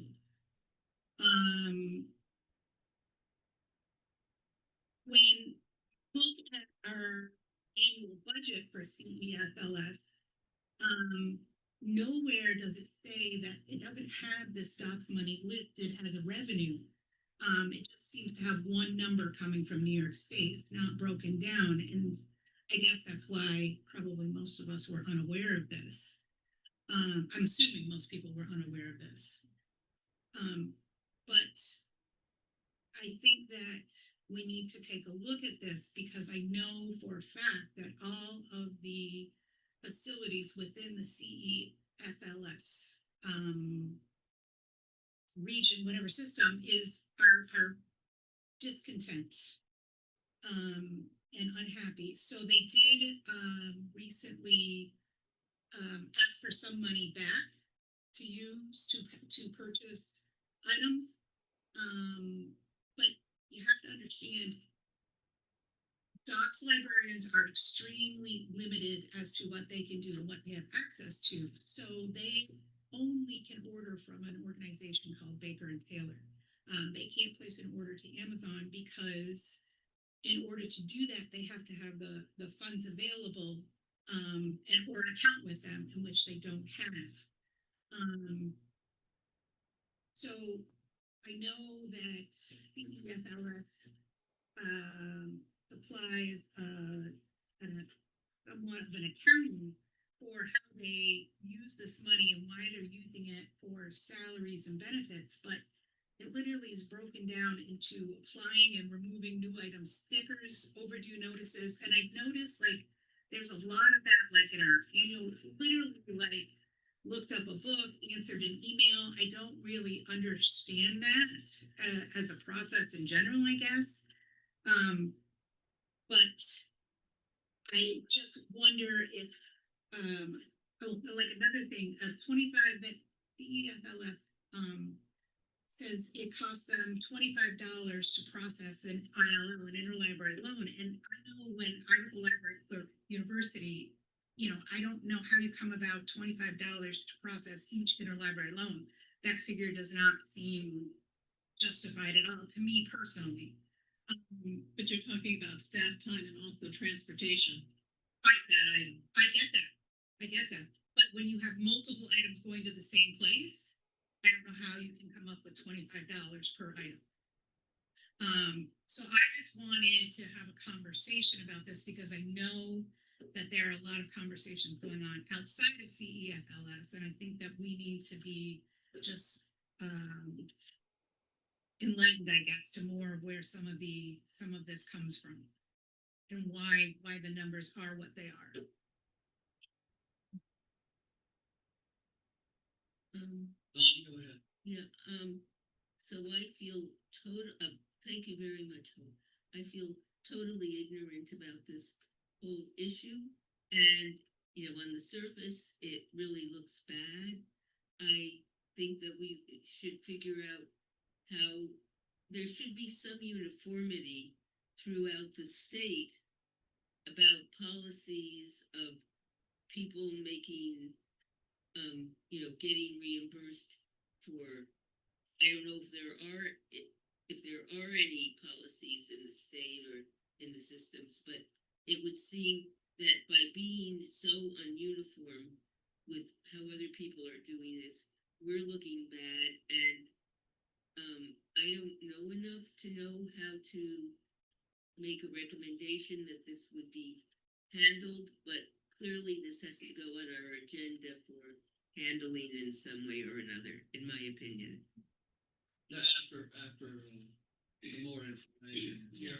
Well, I mean, just one more thing I saw or wanted to say is like, you know, when CEFLF is saying that they're taking this money to use for salaries and benefits, we are on the table right now and should find out in the next couple of weeks. We may have one or two facilities within our district shut down. So does that mean that you're gonna let go of a person because you're losing that money because we've shut down a facility or two within CEFLS? I mean, I don't think that you're planning on doing that, but following that logic, you know, that's a possibility.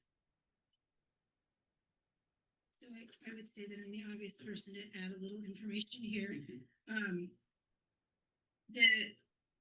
One of the biggest things that when Hope first said, what's going on with this? One of the things is that we don't see in our budget reports, this is as this CEF, I'm trying to walk the straight line, tiptoe, not fall off one side or the other, board member versus Doc's librarian. We don't see in the budget materials where that revenue comes in. And there's other things that, that we don't necessarily see in our budget information that we get. There's several different types of state aid that are funneled through CEFLS, but that go to other agencies or departments or libraries. All the stuff that Michael had mentioned, had been released, the money, and there's lots of different aid types that is earmarked for other places, but funneled through. And the corrections aid is one of those. This, for the librarians, from our point of view, this has come along, and we are happy. I don't mean to put you on the spot, but it's one of the things that kind of came up because we are, like Hope said, we're very, very limited in what we can access. Through the facilities, we do have a budget, and that is demanded by the program guidelines. The docs cannot use this money, in place of having their own. They supply the salary for the librarian.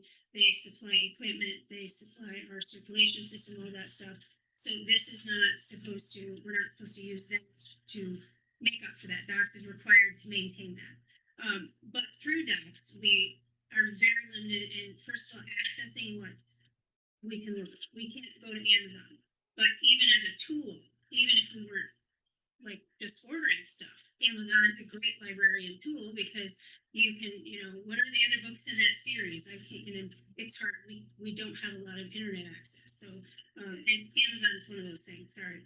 The other part is that we're restricted to New York State vendors. So I know I personally use a lot of money for a used book vendor that I can access from the facility, and it was really great to have the opportunity to buy more and more bang for your buck. and that's the great thing that going through CEFLS is we can do honorariums if we bring somebody in. So I don't think anybody's brought anybody in, but it's not funny. Going to conferences and all of that stuff.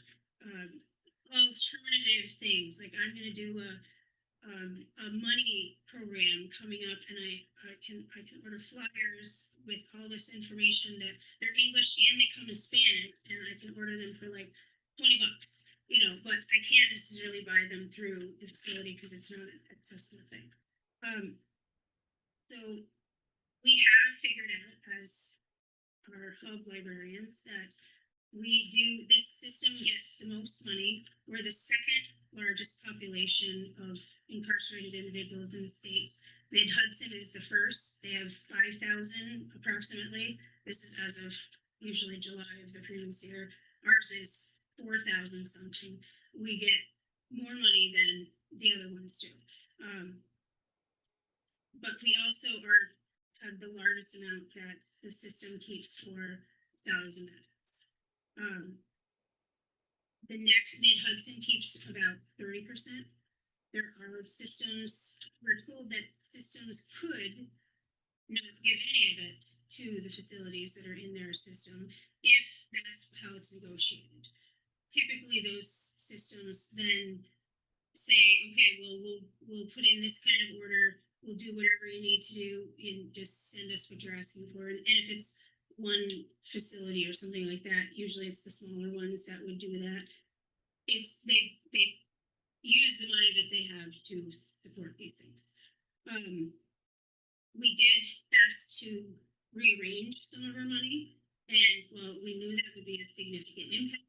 It was going to be a better fit. The librarians, we've talked about this for the last couple of years, and we don't use things the way we used to, and things have changed in libraries, in docs, and these things. So now we have an issue, and we haven't had a chance to meet and with the system, with Anya, who's our representative here at the system. We haven't had a chance to meet to go over any future ideas or alternate plans, but it is something that's an issue because, as Hope said, if one of our facilities closed, that's going to be, if you split it equally, right now there's 6 facilities, they're going to lose $15,000, almost $16,000 out of that money. So the money that we asked them to move was $6,000, and that's a significant amount, obviously. But the idea that it's built into the CEFLS budget is where there's a problem, because this is aid that's supposed to come through. Absolutely, people's time absolutely should be accounted for. You know, if somebody's doing these jobs, they need to be paid for doing these jobs. However, one of our theories is kind of that if you're paying $64,000 a year, that's equivalent of a full-time person. And even according to the CEFLS annual report, the amount that corrections was a 0.9 FTE. So that's almost a full-time professional salary. But that's not how much time goes here. I don't want to get too far into the weeds, but I do want to say one thing, that as a board member, I think we need to see where the different revenue streams are coming from. So I would love to see the corrections aid and the central library aid and the different types of aid as part of our revenue. We just have cash in the bank. But where did that cash come from? What are those revenue streams? And then there's only one category that I could see and that was our lost book fund. That was directly correctional facility related, but money does come out. You know, we get reimbursed for going to conferences. If we pay ourselves, we get reimbursed. We can't be reimbursed. The facilities can't be reimbursed. So that's not an option. It's not how New York State agencies work. But ultimately, a lot of that is stuff that we need to negotiate with the system as the docs librarians. But we do need to, I think Hope is, I'm glad that she brought it up because it's something that people need to be aware of. Where is our money coming from? Where is it going out? Are we relying on money that we shouldn't be relying on because it might go away at any point? Every year, you know, they could close a facility, they might not, but it could happen at any time, which implies that this money is not supposed to be earmarked for stuff that's a permanent financial burden. Since his name was mentioned, will I have an opportunity to respond to this? I don't know that. So another thing is like the librarians within Docs do not have, and I don't know if this was really clear, have access to much in order to process their orders. And since they changed the route of the funding, they asked to have, if CEFLS would consider ordering for them 4 times a year because they can't get on Amazon, they can't get on almost anything. Just for example, my office, I'm an educator for the new RRU and HALT legislation. And my office is in a basement right near the classrooms. And we don't bring a cell phone in the facility. I don't have access to anything via the internet except my email and educational colleges, medical, and then like doc stuff. I can't even email the office, New York State Office of Mental Health, which works within our facility. I don't have an outside line in my office. I have access to absolutely nothing besides what's in that corridors, which is just me most of the day. Basement, doors unlocked and get out of my basement and out of my building. So Bridget does not even have a computer with internet access in the library. That doesn't exist because of our population. So she has to go somewhere else to use a computer, and she still isn't going to have access to most of that stuff. So it's imperative that they, you know, have some help with that. I just wanted to say that before. You know, it's not like, you know, we're also accustomed at home to just being able to jump on this, jump on that, do whatever. I can't even, you know, make contact with my family from where my office is. So go ahead, Anya. Anya, So when I first came over to outreach, I started with an agreement that was set up prior to me. And in that agreement, and I'm not saying any of this is right, wrong, or otherwise, I would like to give you a little bit of historical to understand where it started from the time that I came to where it is now, and what, at least for me, I'd like to see for the future. So back then, CF actually kept 82% of the funds for the salaries. The cost per interlibrary loan was something that was in there, and then I researched.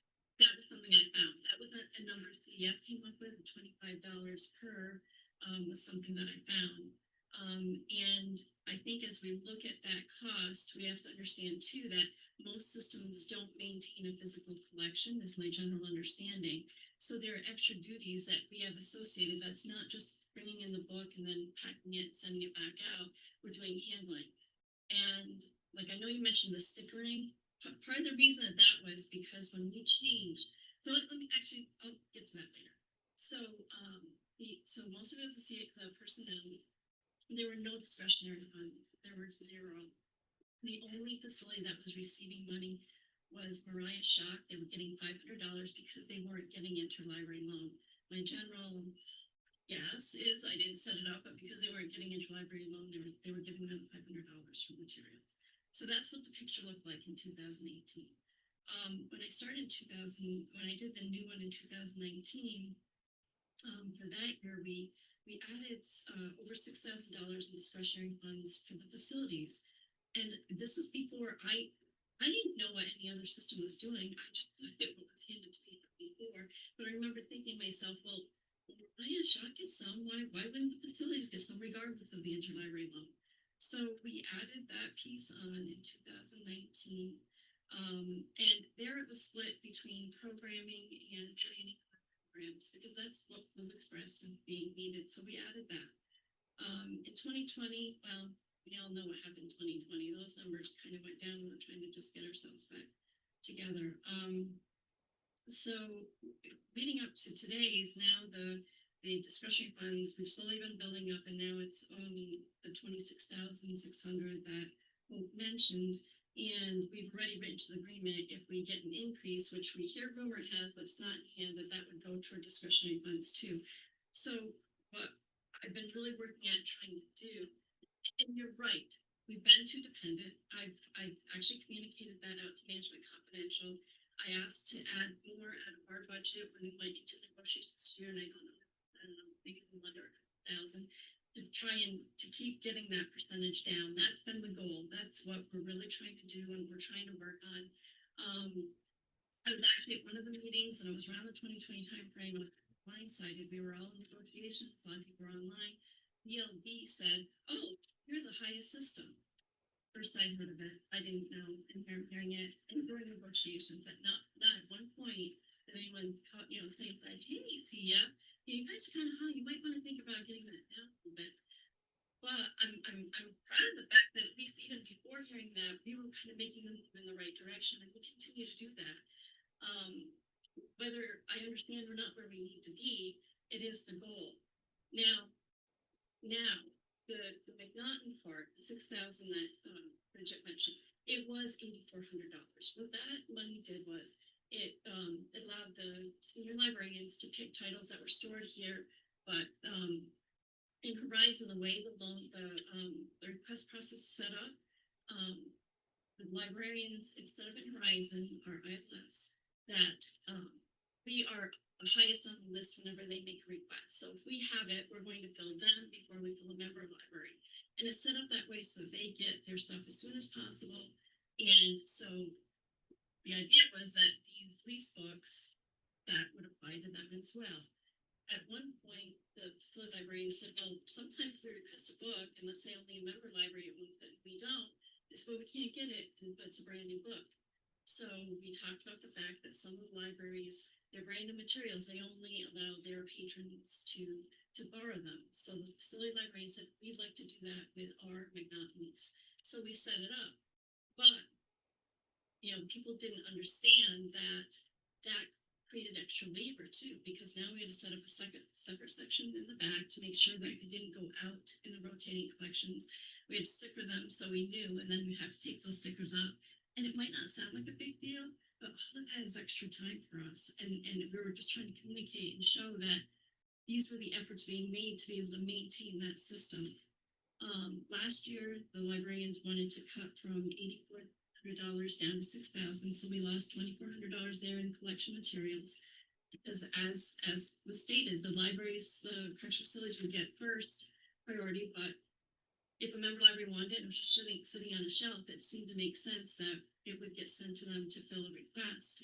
And this year they wanted to take out the 6,000, and we did. We wrote up a new plan. The thing that people need to understand is that's $8,400 that we don't have in physical books anymore in here, and that's fine. But it's also going to be an increase in ordering on us. And we're like, okay, here, you can have the $6,000 and the $2,400 from prior, but we can't keep up with this ordering. It's, as that dollar amount increases, it's Michael and I handling these things. And I actually talked to another system that said, "You ordered for the correctional facilities, they only have 2. And they said, "You ordered for 6, that's crazy." It seemed to make sense that every facility has a business office. So, it seemed like have us handling all the order for 6 facilities, it just made sense that would be something as their dollar amount increases that, in materials and what they can spend on. We have set up the Baker and Taylor account so they can do that ordering, and I believe you have access. Baker and Taylor, yes, the Baker and Taylor. So there's that part. But it was just a way to help us out a little bit because there's only so much. And we talk about, we're the system providing service to the second highest number of incarcerated individuals in the state, but we're also tied to the smallest system funding wise and therefore staffing wise in the state as well. So Red Hudson, kind of a different story than we are. And that's kind of the problem we're in. We're kind of stuck between. So it's a much bigger system than CEF had. Is that what you're saying? My knowledge, you know, I believe. I couldn't, run off their numbers right away. You do got access, yeah. Look 'em up. So we thought that was a good proposal because sometimes there seemed to be communications that, you know, maybe the ordering wasn't as quickly as they would have liked. And I'll be honest with you, my ordering collection back here get put in the back burner because when I'm doing rotating collections, every 9 weeks I do adult. The majority of my time is spent on that. So if someone comes up and I'm trying to fit, you know, meetings and the regular routine stuff that's going on, but during that 9 week period, like it's hard for me to really, or during the time that I'm doing the rotating, to really fit in a lot of extra. And like I said, my own ordering kind of, well, it's to the back burner a lot. And so it's to increase that amount is going to be really challenging. And so I kind of thought it was a good compromise to say, yep, here's the other $6,000, and you know, the ordering goes back to the facilities. Because you have to remember that as that goes down and the money increases and goes more, like that's going to be more if they throw more ordering toward us, that's a higher workload for us. So that's Could it also be a means of communication that they're not aware? I mean, they just think we're keeping the money. You know what I mean? It's a communication also with docs that to know what whether they agree with the reasoning or not, but to know that there is a reasoning and there's no, you know, no And I know we reasons can involved. argue that $25, I don't, like I said, I didn't come up with a number, but if you take that $25 and you look at the amount of bills from 2024, that equates to $54,800 worth of just on the interlibrary loan part of it. So, you know, whether you think the number is real or not, that's, you know, what we have found. So it's, you know, I think when you start looking at that, but that's not to say I don't see that we need to get it down. But we do need to become less dependent on these funds, and I 100% agree. What had happened though, now that we're so dependent, it's like we can't drop down to, well, that's your decision, but I can't see how we can drop down to 30%. I mean, we just heard that we don't know where the money for our van is coming. We need a new ILS. You all know about that, big dollar amounts. We barely made it until the state funds came through without having to hit our reserves or get a line of credit, whatever it is. It's not like we have all this extra money. And so that was the idea, trying to gradually just keep adding to it and get the percentage down.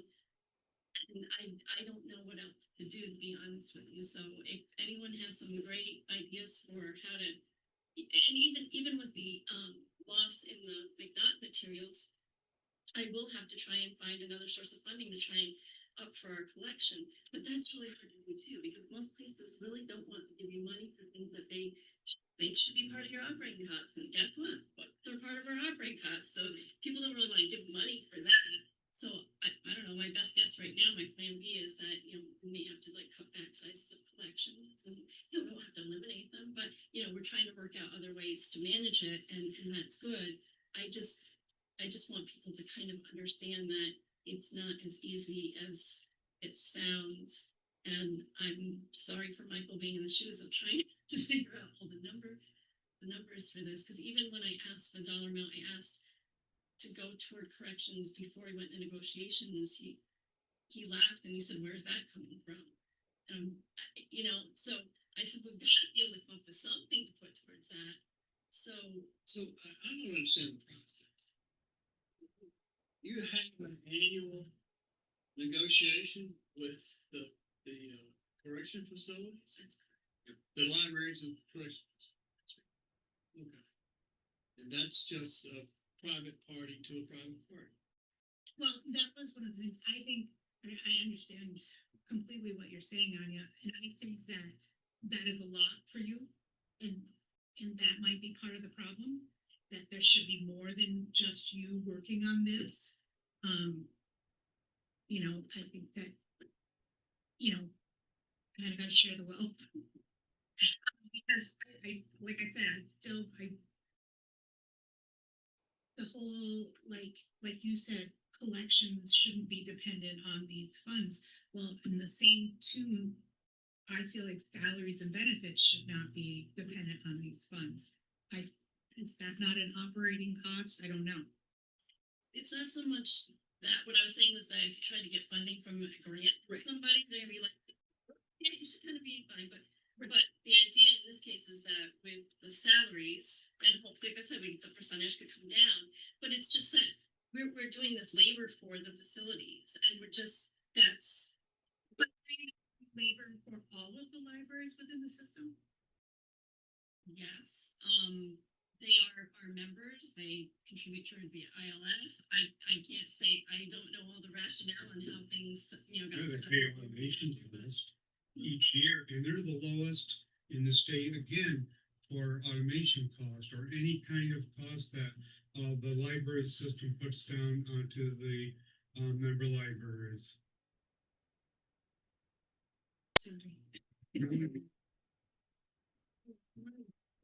Services, I mean, I don't think the reason that we would get money for doing that, but I realize the percentage is in question, I realize it needs to come down, but I guess I'm going to come back with, I don't think it's unreasonable that we would get some money for that, because the state's using us to do all this and to, you know, provide, you know, reference questions and different things that we do. So it's, I don't think it's unreasonable. I think for me, it's more like, how do we get it down to being similar to what the other systems are doing? And, So once again, I'm just wondering whether this conversation should be held here. And I say that because this is really an operations problem. You have a negotiation, you settle this, you know, over a table, you do it every year.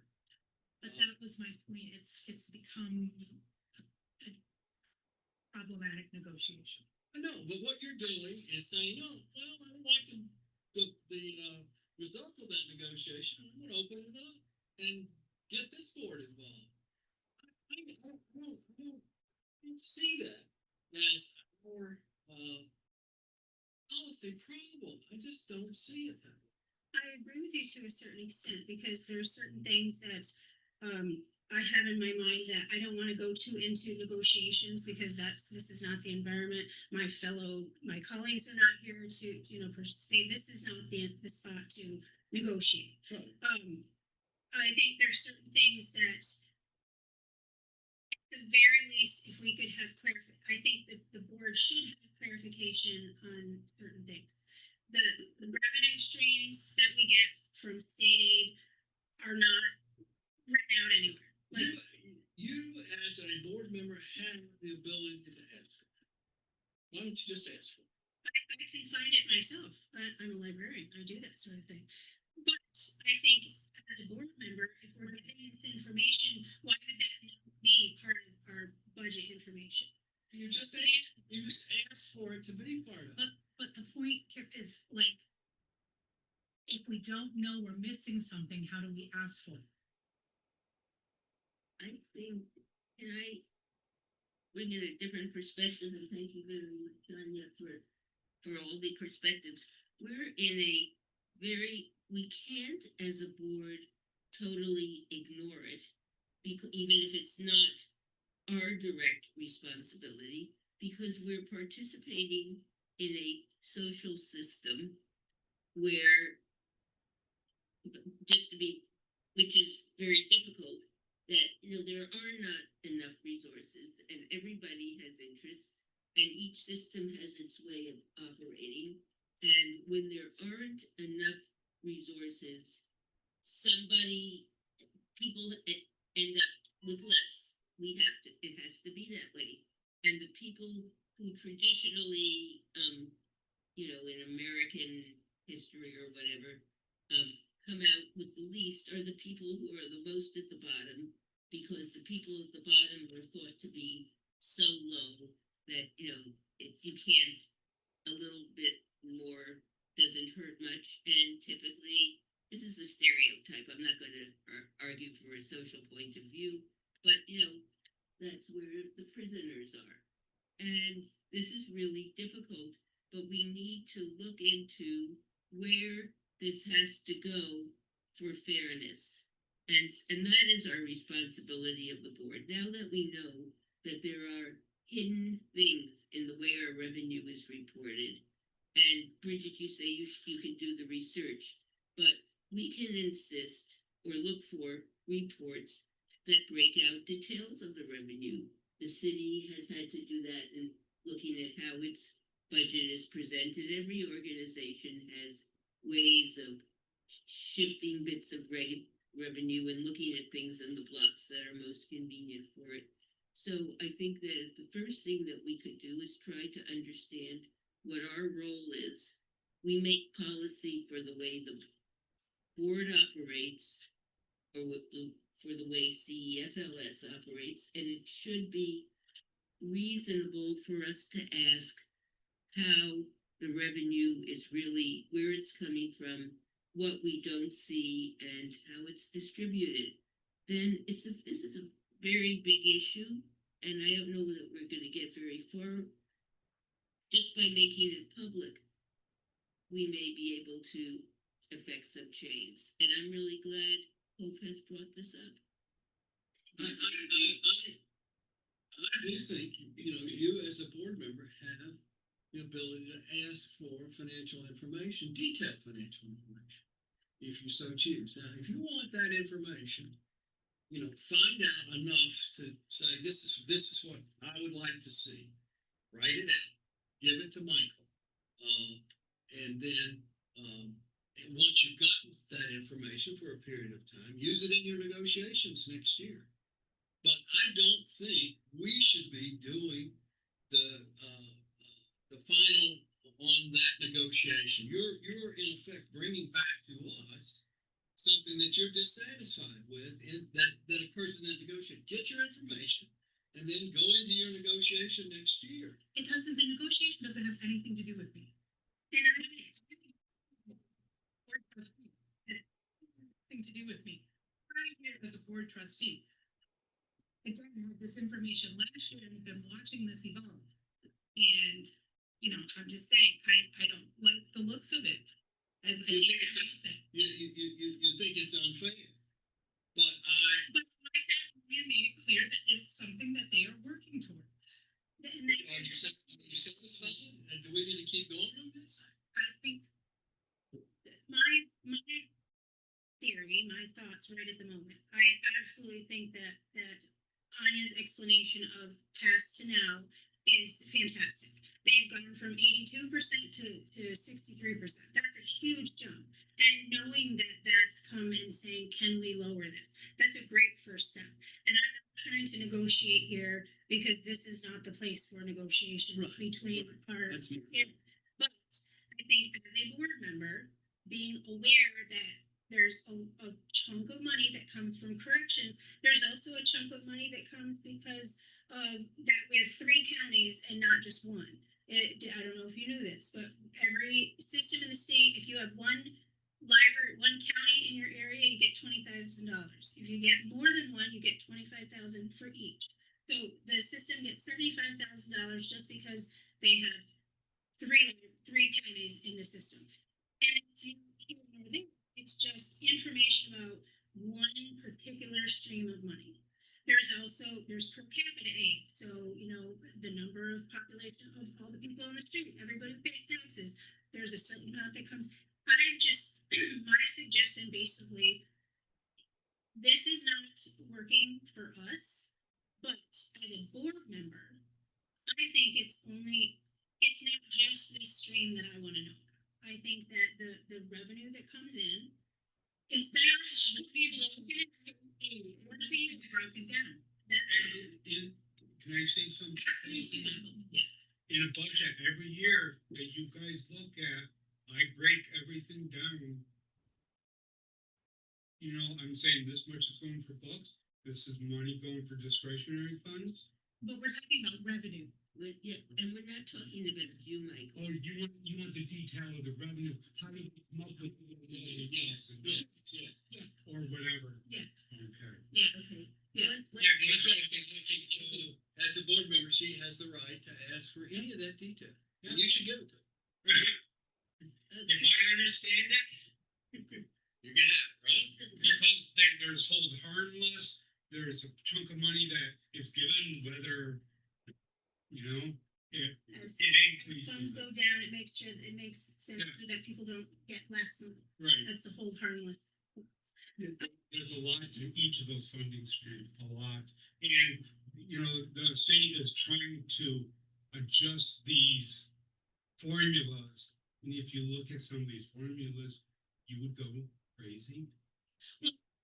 When you do the annual budget, if you could just break down that number, I don't, you know, what it is for that year coming from the, because like we said, this aid comes from the state under the DOTS directive, so just break down the state aid as to how it's broken down. You know, it's not one lump. And I think we've done that in the past with the board, if I remember right, in my 21 years here. We have done that. We've taken basically what's on DLD and just basically copied it and, Yeah, that's you know, fine. said. This So I make the suggestion that you do that, and, you know, well, let's have a half-hour education session, we'll all sit down, look at that detail, and either they're satisfied with it or not, but I don't think we're gonna do the negotiations on the percentage of And we don't want you involved in our negotiation plan. That's what you say. I do think that, you know, you get the information that you need and you go back into your negotiation, if you can use it, have at it. But I think it's fair game for you to get any information of a financial nature that you're interested in. Right down to the journal, the journal entry in his accounting journal, if you want. So I think you get the information That's and what you're use it saying, as best you can. because I tried to get the information, I went to, our board minutes, and I looked at last year's budget, and I said, that's one figure, where is it broken down? That's why I'm asking this, it's because I tried to get some. And if I misunderstood you, Michael, put some other words in my mouth, but I think you just agreed to give it to me. Yes, but that's why I brought it up. I've never disagreed with anyone not giving them any information. Might be like, And he I- that's anything in our I'm report. open like a transparent book. Yeah, We don't yeah. always know what to ask for, That's that's my point. where, Maybe that's what happened, but we weren't on the same level and I didn't understand what you were asking for. Right, we don't know what we don't know. Because it's exactly, and that's why I brought this up, because I don't think most people on this board were aware of that. Well, let's have an education session, Michael, in a couple of months. I like that idea. I like that idea. What, And then that's the end of it, as far as I'm concerned, because I'm not gonna get in the middle of that negotiation, it's gonna go to Steve. okay, excuse me, but there's one possible source for more information on how we can learn how to approach these things. I think we're participating in the Sustainable Libraries effort, which is a real attempt to bring as much social justice as possible into the library system. Can they be asked what they know about these? This is a big, a statewide issue, and has anybody there investigated that at all? And can we find out if they have any ideas? So you're, we just make sure I understand. To find out if the SLI team had investigated the amount of money that's. How prison systems and everything are handled in their relationships to libraries, and what would be the role of librarians in participating in these systems. I would certainly can ask. I think what it sometimes boils down to is that there is not one guiding document on any of this, and systems do it in different ways. And while I'm on this topic, I'm going to expand and tell you that's the same thing with the member libraries. And one of the things that I see, I have 2 minutes. I mean, I don't want to bore you, but we had a past director from a library tell the whole system, well, this other system does E-rate applications for all their member libraries. I don't know why CEF doesn't do that. So we heard that a few times. I said, okay, if any library that's willing to listen to this training that I've set up with someone from another system who does this, who agrees to give me the information in a timely manner and provides all documents, I'll help you with the E-rate. We set up this training with this individual from this other system. And notice that his title was Assistant IT Director. So after all the member libraries who were going to join on, I said, so Robert, I see you're the Assistant IT Director. I said, that kind of implies you have a staff. How many people on your IT staff? I believe the number was about 10. Our entire staff is 12. We have one person who does IT, and that's only part of his job. These are the kinds of things, I mean, it's great that we can see what everybody is doing now, but it also sometimes places these unrealistic expectations that we can do what these other bigger systems can. So when you get those member library survey results back, we love hearing what the member libraries want, we do. But please take it with a grain of salt that, sometimes, everyone makes choices. Each system makes a choice in like, how can we do this? How do we make it happen? And what are the priorities for the people we serve? And, we're doing the best we can, and I think we're doing a lot of good, but there's only so much time and money to go around. So, we can definitely ask, and see, but I can tell you the truth.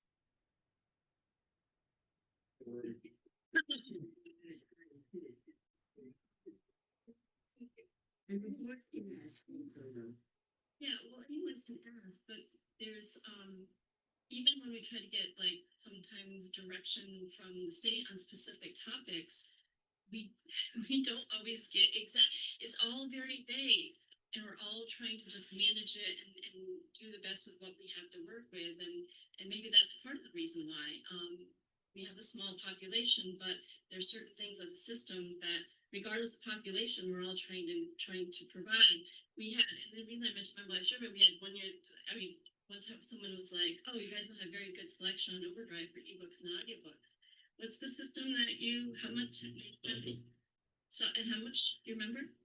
Yeah, Millions, right? 7 million. 7 million. That was just for their audio books and ebooks. And so I have the 8,000, I don't know, so it's, we're in a different situation. We're trying to do the best and get the most bang for our buck with what we've got. So I will ask, but even if they say, well, everybody should take 0, I don't know how we can do that at this point in time. So that's, or even the learning, I don't know how we can get there immediately. My dream is that someday we do, but that's very useful. That's my 2 cents. That's very useful information, and immediately is not the only alternative to never. Okay, I'd like to move on to the executive session. Could I get someone to, Could I just ask one more thing about something else, not what we were just talking about?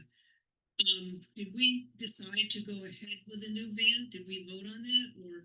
We're looking for. No, we're gonna have a lot more information. Okay, just We're not just leaving it forward. looking for information We're first. saying go forward, get your information coming. Did we approve of them going and getting information and coming Right. back to us? Right, you're there. All right, can Am we I- get a motion to move into executive session? Also moved. Second? Lonnie, I think you said, yes, Lonnie. Okay.